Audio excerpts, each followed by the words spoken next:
Hello students, welcome back. In previous video we have discussed about how to draw FBD with the help of two forces, one gravitational and the second tension force.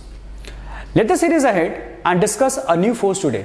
Our new force is normal reaction force. Now the question arises, what is normal reaction force and how can we know where to apply this force? So basically normal reaction force is a contact force. And name itself suggests where to apply this force. Yes, you are getting right. This force is applicable in those cases where two objects are in contact. To apply this force on an object under observation, we should keep few things in our mind. First, this is a pushing force. This force pushes the object away. And next, it is always perpendicular to the contact surface. Suppose this is a contact surface, then normal reaction force must be in this direction, right? And if surface is in this direction, then your force, normal reaction force must be in this direction. Third thing is, it is always from external agent to the object under observation. And fourth, it doesn't have any formula. As such, this normal reaction force has no formula, so it depends on the other forces. And like other forces, it always exists in action-reaction pair. Suppose external object exerts some force on object under observation, then object under observation must exert equal and opposite force on the external agent. And one more thing, like total number of normal reaction force is same as the number of external agent contact with the object, right? So to apply this normal reaction force, let's do some questions and draw FBD. So this is our first question. ये हमारा first question है. इसके अंदर a block is placed over the table top. Table के surface पे ये block रखा हुआ है. सबसे पहले हमें ये डिसाइड करना है बच्चों कि किस ऑब्जेक्ट का हमें एबीडी ड्रॉ करना है, यानी कि किस ऑब्जेक्ट को हम अंडर ऑब्जर्वेशन ले रहे हैं. तो यहां पे मैं इस ब्लॉक को अंडर ऑब्जर्वेशन ले रहा हूं, तो टेबल इसके लिए क्या हो गया, एक्सटर्नल एजेंट. एंड अर्थ हमेशा क्या होता है, एक एक्सटर्नल एजेंट माना जाता है क्योंकि ये ग्रेविटेशन पुल लगा रहा होता है. तो यहां पे क्या होगा कि जैसा कि मैंने बताया था कि normal reaction force is always perpendicular to the contact surface. तो this is our common contact surface. यहां पे इन दोनों के बीच में जो कॉमन कॉन्टैक्ट सरफेस है ये है. तो मेरा फोर्स या तो अपवर्ड डायरेक्शन में होगा या फिर डाउनवर्ड डायरेक्शन में होगा, जो कि perpendicular to the common contact है. नाउ अब ये कैसे डिसाइड करेंगे कि ये ऊपर लगेगा या फिर नीचे लगेगा, या अपवर्ड डायरेक्शन और डाउनवर्ड डायरेक्शन. तो उसके लिए मैंने आपको बताया था कि normal reaction force is always from external agent to object under observation. तो यहां पे मेरा ये एक्सटर्नल एजेंट है, ये ऑब्जेक्ट अंडर ऑब्जर्वेशन है, तो हमारे जो डायरेक्शन ऑफ नॉर्मल रिएक्शन होगा वो इस डायरेक्शन में होगा. तो इस तरह से नॉर्मल रिएक्शन फोर्स जो हम लगाएंगे इसके ऊपर वो इस डायरेक्शन में लगाएंगे. ठीक है, ये हमारा होगा. और इसे डिनोट कैसे करते हैं, एन से या फिर आर से. तो ये मेरा नॉर्मल रिएक्शन फोर्स इसके ऊपर हमने लगा दिया. और एक फोर्स और इस पे लग रहा होगा बच्चों, ग्रेविटेशनल पुल. तो ग्रेविटेशन पुल डाउनवर्ड डायरेक्शन में mg. ठीक है ना, mass of the object into g. ठीक है, चलिए कुछ और क्वेश्चन करते हैं, एक और क्वेश्चन लेते हैं. देखिए इस केस में क्या हो रहा है कि तीन ब्लॉक्स हैं, there are 3 blocks in contact with each other. ठीक है ना. अब इसमें क्या हो रहा है कि सपोज करिए कि this block has mass m1, this block has mass m2 and this block has mass m3. और ये जो थर्ड ब्लॉक है ये वॉल के साथ कनेक्टेड है. और सपोज करिए कि कोई इसे इन सिस्टम को पुश कर रहा है. ठीक है ना. तो अगर मैं m1 मास वाले ब्लॉक का एबीडी ड्रॉ करना चाहूं तो कैसे ड्रॉ करेंगे, कौन कौन से फोर्सेस में दिखाना होगा. तो देखिए m1 के लिए क्या होगा, m1 for m1 there are 2 contact surfaces. और जैसा कि मैंने बताया था कि जितने कॉन्टैक्ट सरफेसेस होंगे उतने नॉर्मल रिएक्शन फोर्स भी उस ऑब्जेक्ट पे एक्ट कर रहा होगा। तो देखिए M1 के लिए एक तो M2 का ये सरफेस है, this is one surface and this is the another surface, तो दो सरफेसेस हैं, इसलिए इस पे दो नॉर्मल रिएक्शन फोर्स लगाएंगे। ठीक है, तो पहला तो हमें लगाना है इस डायरेक्शन में, एक हमने ये लगा दिया, सॉरी इस डायरेक्शन में लगाएंगे, है ना। ये कौन लगा रहा है बच्चों?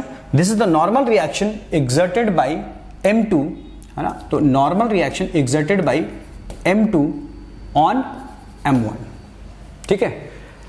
एंड जो दूसरा नॉर्मल रिएक्शन होगा वो होगा ये ग्राउंड इसको पुश करना चाहेगा, ठीक है।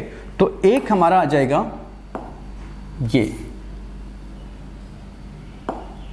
एक नॉर्मल रिएक्शन होगा ये, ठीक है। इसको हम लोग डिनोट करेंगे normal reaction on M1 by ground, ठीक है। एंड एक ग्रेविटेशन फोर्स इसके ऊपर लग रहा होगा, तो ग्रेविटेशन फोर्स को हम लोग ऐसे दिखा देंगे, this is the gravitational force mg। तो यहां पे तीन फोर्सेस लग रहे हैं, कैटेगरी वाइज तो दो ही फोर्सेस हैं, एक normal reaction and gravitation pull, but normal reaction दो है, यहां पे दो सरफेसेस के कांटेक्ट में है, इसलिए यहां पे दो नॉर्मल रिएक्शन। आप इसे ऐसे भी डिनोट कर सकते हो, like this is N1 and this is N2, ठीक है ना। ये N1 रिएक्शन फोर्स है, नॉर्मल रिएक्शन फोर्स है, और ये N2, ठीक है ना। अब अगर हम लोग चाहें कि M2 के ऊपर एबीडी ड्रॉ करना चाहते तो कैसे इसे ड्रॉ करेंगे? आप एक बार ट्राई कर सकते हो, है ना। वीडियो पॉज करिए और एक बार ट्राई कीजिए कि इसमें इसका जो एबीडी होगा वो किस तरह का होगा, ठीक है। देखिए M2 का जो एबीडी होगा वो ऐसे, सपोज करिए ये हमारा M2 है और इसके number of contact surfaces count कर लेते हैं, एक तो ये, एक ये और एक ये, तीन सरफेसेस हैं, तो इस पे तीन नॉर्मल रिएक्शन फोर्स लगाएंगे। एक तो इस तरफ लगेगा, ये कौन लगा रहा है बच्चे? ये M3 लगा रहा है M2 के ऊपर, तो हम इसे कह सकते हैं normal reaction on second object by third one, ठीक है ना। अगर मैं इसको 1 2 3 लिख देता हूं, है ना, तो normal reaction on second object by third object और ब्लॉक। सिमिलरली ये M2 M1 के कांटेक्ट में है, तो M1 भी क्या करेगा, इसके ऊपर एक पुशिंग फोर्स लगाएगा, तो ये अगर पुश करेगा तो इस डायरेक्शन में पुश करेगा, तो एक नॉर्मल रिएक्शन ये भी होगा, ठीक है ना। इट्स वेरी इंपॉर्टेंट बच्चों, यहां पे देखिए आपको पता है कि नॉर्मल रिएक्शन, कोई भी फोर्स हमेशा एक्शन रिएक्शन पेयर में एग्जिस्ट करता है। तो अगर कभी M2 ने M1 के ऊपर ये वाला फोर्स लगाया था N1, है ना, तो ये इसके ऊपर अपोजिट डायरेक्शन में सेम वैल्यू का फोर्स एग्जर्ट करेगा।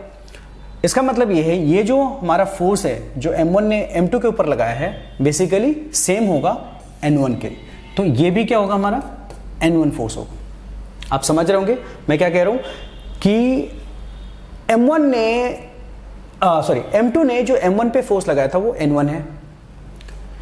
अब जब मैं M2 का एबीडी ड्रॉ कर रहा हूं तो ये एक्सटेंजेंट हो गया, तो ये इसके ऊपर क्या करेगा, एक नॉर्मल रिएक्शन फोर्स लगाएगा जो इस डायरेक्शन में होगा। तो एक्शन रिएक्शन की वजह से, है ना, N1 और ये जो फोर्स है जो M2 के ऊपर लग रहे हैं बाय N1 वो सेम होने चाहिए, ठीक है। अब एक और नॉर्मल रिएक्शन जो कि ग्राउंड लगाएगा, तो ये एक नॉर्मल रिएक्शन फोर्स इस डायरेक्शन में लग रहा होगा, ये normal reaction exerted on two by the ground, ठीक है। और सर्टेनली एक फोर्स जो ग्रेविटेशन फोर्स है वो हमें लगाना होगा, तो हम लोग इसे लिखते हैं M2 टाइम्स G, ठीक है। तो this is the FBD of block of mass M2, ये हमारा M2 का FBD होगा। नाउ सिमिलरली हम लोग M3 का ड्रॉ करेंगे, तो जब M3 का ड्रॉ करेंगे बच्चों, तो ये हमारा क्या है, ये मास लिया, ये ब्लॉक लिया जिसका मास M3 है, और ये इसके कॉन्टेक्ट सरफेसेस काउंट कर लेते हैं, एक ये वॉल, ये ब्लॉक M2 और ग्राउंड, 3। तो इसमें नॉर्मल रिएक्शन भी कितने लगेंगे, 3 लगेंगे, ठीक है। तो ये होगा normal reaction on the M3 third block by the wall, ठीक है। और ये होगा normal reaction on third block bye ground. और ये देख रहे हैं, ये सरफेस M2 का ये वाला जो राइट पार्ट वाला सरफेस है और M3 का जो लेफ्ट पार्ट सरफेस है, वो दोनों कांटेक्ट में है, तो ये एक दूसरे पे इक्वल एंड अपोजिट फोर्स लगाएंगे। तो यहां पे M3 ने 2 के ऊपर ये फोर्स लगाया था, तो ये अगेन एग्जर्ट करेगा सेम वैल्यू का force but opposite in direction. तो यहां पे एक फोर्स इधर लगाएंगे जो होगा N3 normal on third object by 2, but in दोनों का मैग्नीट्यूड इक्वल होगा। M23 must be equal to M32, ठीक है। तो ये हमारा FBD हो गया। अच्छा, इसमें एक रह गया बच्चों, एक फोर्स जो आप दिखाओगे वो इसका ग्रेविटेशनल पुल डाउनवर्ड डायरेक्शन में होगा M3 टाइम्स G, ठीक है। तो इस तरह से हमने FBD ड्रॉ कर लिया तीनों ब्लॉक्स का। आप इवन इसके अंदर वॉल के ऊपर भी वॉल का भी FBD ड्रॉ कर सकते हो, हालांकि इसका मास नोन नहीं है, तो हम लोग सिर्फ इस पे नॉर्मल रिएक्शन फोर्स लगाएंगे। तो अगर ये वॉल है, ठीक है, ये वॉल है, तो इसके ऊपर जो नॉर्मल रिएक्शन फोर्स होगा वो कौन लगाएगा? ये थर्ड ब्लॉक, क्योंकि थर्ड ब्लॉक ही डायरेक्टली इसके कांटेक्ट में है, तो एक नॉर्मल रिएक्शन फोर्स इस डायरेक्शन में लग रहा होगा। तो हम बोलेंगे normal on wall by third block, ठीक है। जो कि यहां पे क्या होगा, यहां पे था ना N3 मतलब normal reaction on third block by the wall, तो normal reaction on the wall by third block दोनों क्या होंगे? सेम होंगे, ठीक है ना। तो ये दोनों फोर्सेस एक्शन रिएक्शन पेयर में हैं, तो ये और ये दोनों फोर्सेस क्या होंगे? सेम मैग्नीट्यूड के होंगे, ठीक है ना। I am not equating forces, I am equating magnitude of this two forces, इसलिए मैंने इक्वल लिखा, ठीक है। Okay, let's do another question. देखिए यहां पे क्या है बच्चों कि एक बड़ा सा ब्लॉक है जिसका मास कैपिटल M ले लेते हैं, और एक छोटा ब्लॉक है ये M। ये इस तरह से हैंग्ड है, और इसका जो छोटे वाले ब्लॉक का जो लेफ्ट सरफेस है वो बिगर ब्लॉक के कांटेक्ट में है, और ये पूरा सिस्टम टेबल के ऊपर रखा हुआ है। अब अगर मुझे मान लीजिए ये ब्लॉक A है, ये ब्लॉक B है ना, टेबल को टेबल लिख देते हैं, ठीक है।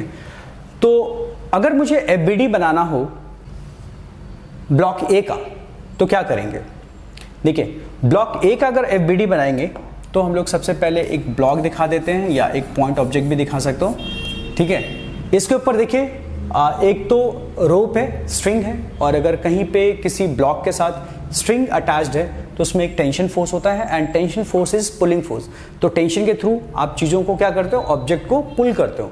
तो ये मेरा ऑब्जेक्ट है, ऑब्जेक्ट अंडर ऑब्जर्वेशन, तो स्ट्रिंग क्या करेगी? इसे पुल करेंगे, तो इसके ऊपर टेंशन फोर्स अपवर्ड डायरेक्शन में लगाएंगे और इसे T से डिनोट करेंगे। And since it is in contact with the bigger block, तो बिगर ब्लॉक इसके ऊपर क्या करेगा? एक नॉर्मल रिएक्शन फोर्स अप्लाई करेगा, और नॉर्मल रिएक्शन फोर्स का डायरेक्शन होता है from external agent to object under observation. So this is our external agent and this is the object under observation. तो यहां से यहां की तरफ इस डायरेक्शन में फोर्स लगेगा, तो हम लोग क्या करेंगे? एक नॉर्मल रिएक्शन फोर्स इस डायरेक्शन में दिखा देंगे। Let's say it is N1, और you can say normal reaction on A by B, ठीक है। इससे आप ऐसे भी दिखा सकते हो, और एक N1, N2, N3 different normal reaction को दिखाने के लिए आप N1, N2, N3 इस तरह से भी यूज कर सकते हो लेबल करने के लिए नॉर्मल रिएक्शन को। अच्छा, एक और फोर्स इसमें रह गया बच्चों, एक है हमारा इसके अंदर ग्रेविटेशनल पुल। तो यहाँ पे एक डाउनवर्ड डायरेक्शन में मास इसका M इंटू G, ये ग्रेविटेशन पुल दिखा देंगे। तो इस तरह से इसका FBD बना लिया हमने, ठीक है। अगर किसी बच्चे ने पूछा कि भाई सर अगर हम लोग बिगर ब्लॉक का FBD बनाना चाहें तो कैसे बनाएंगे? तो बिगर ब्लॉक का भी बना सकते हैं। Let's say this is the bigger block जिसका नाम है ब्लॉक B। तो सबसे पहले देखते हैं कि इसके साथ क्या क्या चीज़ें या क्या कौन कौन से सरफेस इसके कांटेक्ट में हैं। तो एक तो A ब्लॉक का सरफेस इसके कांटेक्ट में है तो A इसके ऊपर एक नॉर्मल रिएक्शन लगाएगा। ये नॉर्मल रिएक्शन की वैल्यू वही होगी जो बिगर ब्लॉक B ने A पे लगाई थी, और वो क्या लगाई थी, N1। तो इसके ऊपर भी क्या होगा, बिगर ब्लॉक के ऊपर भी जो नॉर्मल रिएक्शन फोर्स होगा वो N1 होगा। Bigger block is placed over the table top, तो टेबल भी इसके ऊपर क्या करेगा, एक नॉर्मल रिएक्शन फोर्स एग्जर्ट करेगा। और ये टेबल हमारा एक्सटर्नल एजेंट है, ये ब्लॉक हमारा ऑब्जेक्ट अंडर ऑब्जर्वेशन है, तो हमारा जो नॉर्मल रिएक्शन का डायरेक्शन होगा वो टेबल टू ब्लॉक की तरफ होगा, यानी कि अपवर्ड डायरेक्शन में। तो ये हमारा जो फोर्स होगा लेट्स से N2, जो कि क्या रिप्रेजेंट कर रहा है, normal reaction on B by table. ठीक है, ओके। अब एक फोर्स, ये मान लीजिए एक फोर्स अप्लाई हो रहा है, तो उस फोर्स को भी आप दिखा सकता हूँ। ये इस डायरेक्शन में कुछ एंगल पे लग रहा है, लेट्स से थीटा, तो इस फोर्स को भी दिखाएंगे एबीडी में। ठीक है, अच्छा। अब यहाँ पे एक बहुत इंपॉर्टेंट बात बच्चों, देखिए ये जो पुली है ये बिगर ब्लॉक का पार्ट है, क्योंकि ये इसके साथ कनेक्टेड है, रिजिडली कनेक्टेड है, तो इसलिए इसको इसका पार्ट मानेंगे। तो आप एबीडी में क्या करना कि आप इसको ड्रॉ कर देना, और इसके ऊपर एक टेंशन फोर्स भी दिखाना पड़ेगा, क्योंकि अगर पुली को हमने इसका पार्ट लिया है तो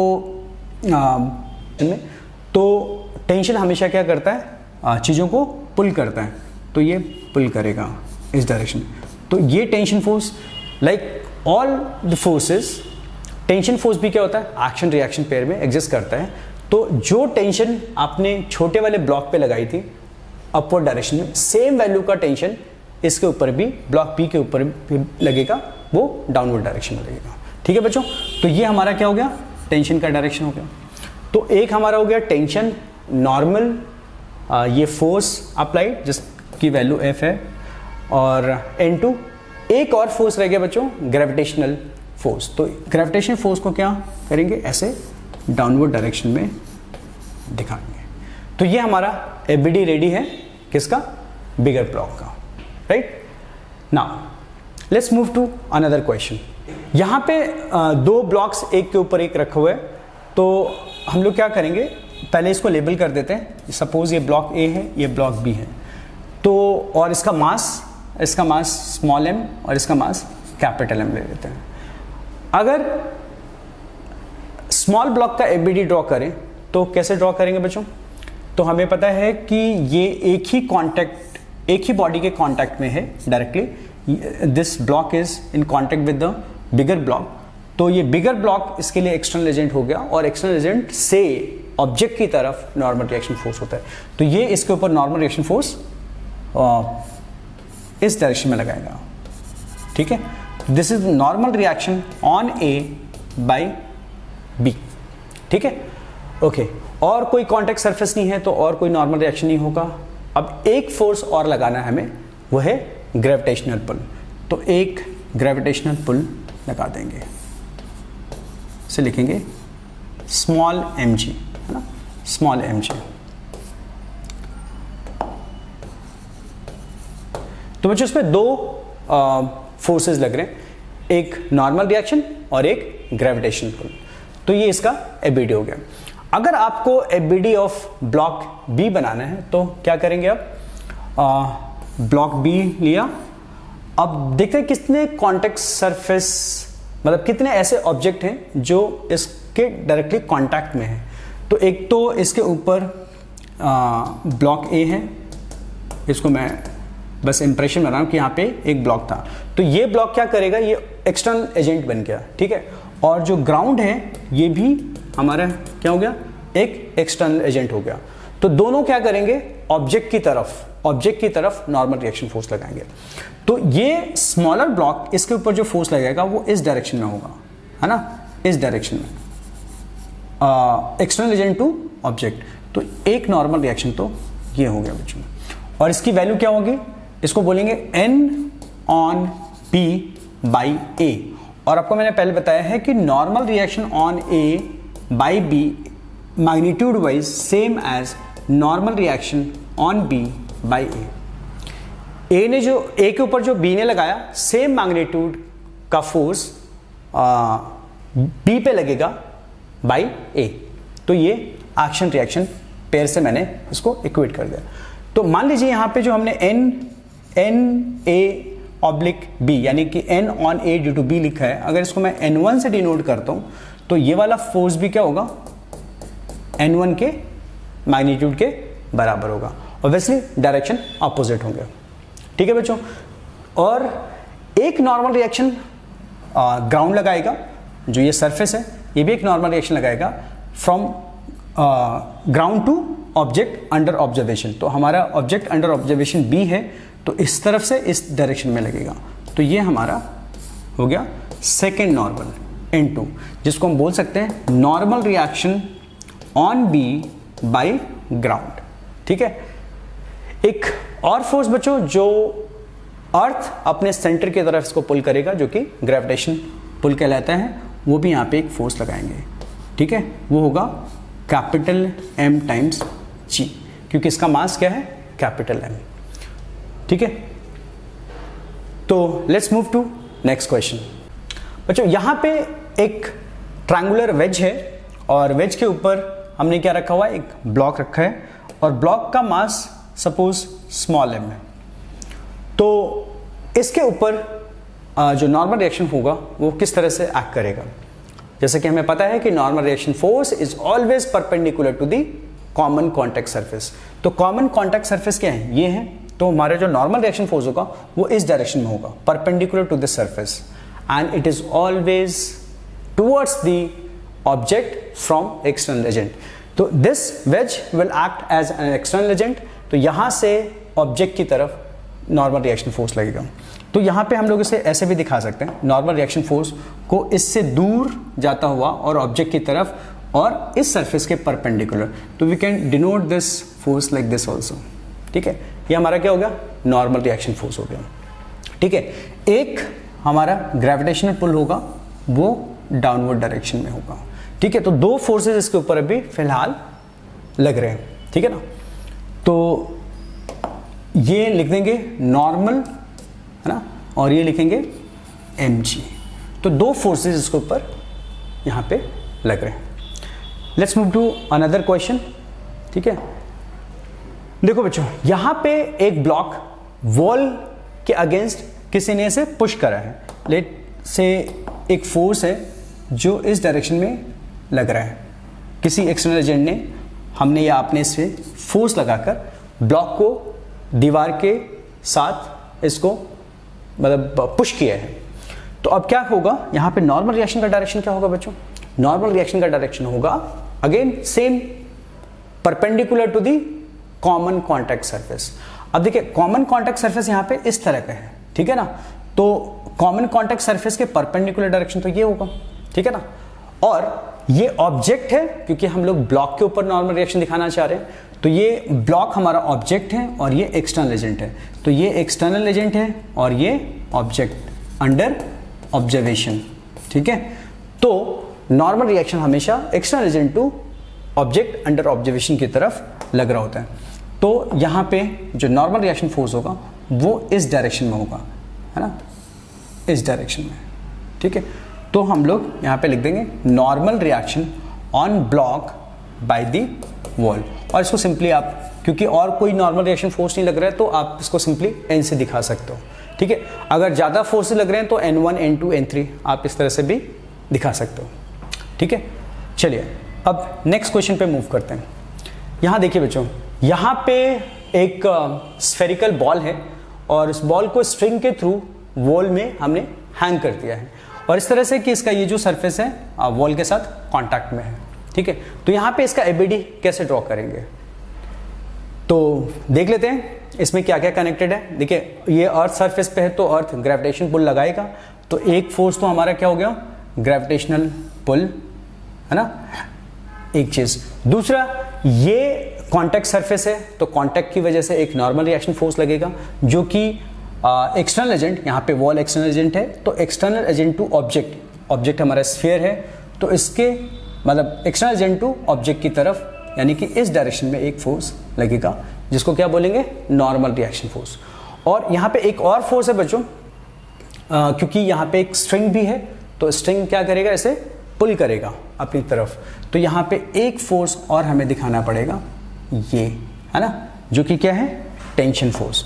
तो मैं लेबल कर देता हूँ, ये हमारा टेंशन फोर्स है, ये हमारा नॉर्मल रिएक्शन फोर्स है, और ये हमारा ग्रेविटेशनल पुल है mg। तो इस स्फीयर का FBD इस तरह से हमने ड्रॉ कर लिया, ठीक है। Let's move to next question. देखो बच्चों, यहाँ पे अगेन एक स्फीयर है, वो इंक्लाइन सरफेस पे रखा हुआ है।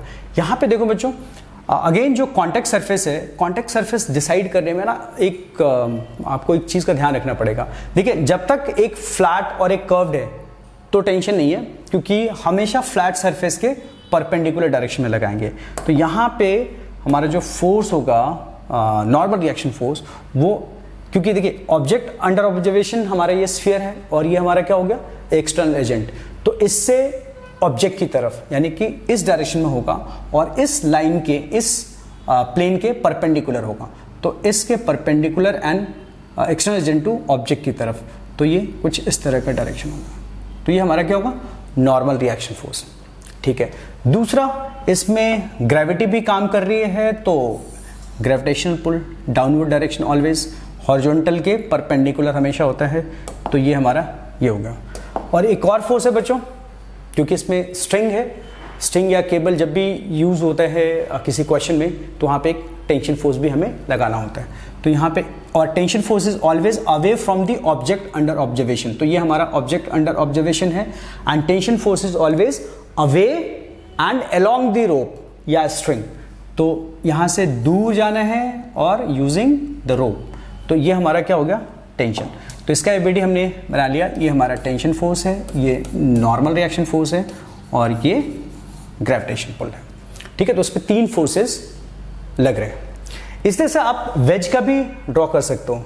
वेज के लिए देखें तो आप चाहो तो एक वेज ही बना लो, है ना, इंस्टेड ऑफ पॉइंट ऑब्जेक्ट, ऐसा भी आप कर सकते हो। तो एक धागा यहाँ पे कनेक्टेड है बच्चों, ये वाला जो पार्ट है धागे का, ये ऐसे कनेक्टेड है। तो एक टेंशन फोर्स इस तरफ से, जिसकी वैल्यू इस टेंशन के बराबर होगी, ठीक है।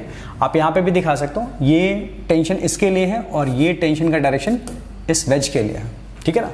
तो ये हमारा टेंशन हो गया, और इसने नॉर्मल रिएक्शन N लगाया था स्फीयर के ऊपर, तो स्फीयर भी क्या करेगा, सेम फोर्स अपोजिट डायरेक्शन में इस पे लगाएगा। तो एक नॉर्मल रिएक्शन फोर्स इस डायरेक्शन में लगेगा N, और अगर इसका मास स्पेसिफाइड है से m', तो यहाँ इसके ऊपर एक ग्रेविटेशनल पुल भी होगा m'(g). एंड अगेन मान लीजिए ये सरफेस पे, किसी ना किसी सरफेस पे रखा होगा, तो मान लीजिए यहाँ पे सरफेस मेंशन होता, तो क्या करते हैं, ये सरफेस भी इसके ऊपर एक नॉर्मल रिएक्शन फोर्स लगाएगा। वो किस डायरेक्शन में होगा, अपवर्ड डायरेक्शन में। तो ये हमारा एक नॉर्मल रिएक्शन फोर्स हो गया, जो कि N से डिफरेंट होगा, क्योंकि N is the normal reaction exerted by this wedge on the sphere or by sphere on the wedge, but ये जो normal reaction है by the ground on the wedge, इसलिए इसको N' से दिखा देते हैं, या आप इसे N1 N2 लिख सकते हो, ठीक है। तो ये हमारा क्या हो गया, FBD फॉर दिस स्फीयर, है ना। इसमें हमने कितने फोर्सेस यूज करे, tension, gravitational and normal reaction force, okay. Let's move to next question.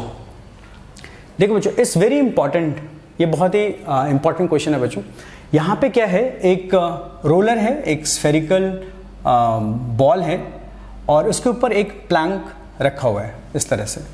तो यहाँ पे नॉर्मल रिएक्शन फोर्स एग्जर्ट होगा इस प्लैंक के ऊपर बाय दिस रोलर। तो वो किस डायरेक्शन में होगा बच्चों, जैसा कि आपको पता है कि ये हमारा कॉमन कॉन्टैक्ट सरफेस है, और ये एक्सटर्नल एजेंट है, और ये प्लैंक जो है हमारा, ये ऑब्जेक्ट अंडर ऑब्जर्वेशन है। तो external agent to object under observation and perpendicular to the, ये कॉन्टैक्ट सरफेस है तो इसके परपेंडिकुलर।